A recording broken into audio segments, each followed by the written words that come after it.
Ətin heyvan və quş cəmdəklərinin digər ət məhsullarının ekspertiza aktı əsasında baytarlıq damğası və ştampları ilə nişanlanması məcburi olacaq.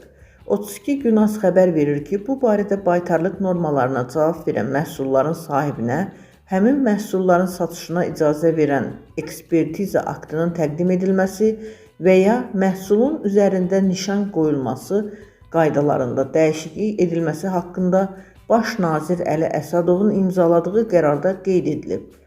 Qərara əsasən ət və ət məhsullarının, həmçinin digər heyvan mənşəli məhsulların müayinədən keçirilməsini müəssisə və təşkilatların baytarlıq istehsalat nəzarət bölməsində çalışan və Azərbaycan Respublikasının Qida Təhlükəsizliyi Agentliyi tərəfindən uçota alınmış baytarlıq mütəxəssisi həyata keçirəcəklər.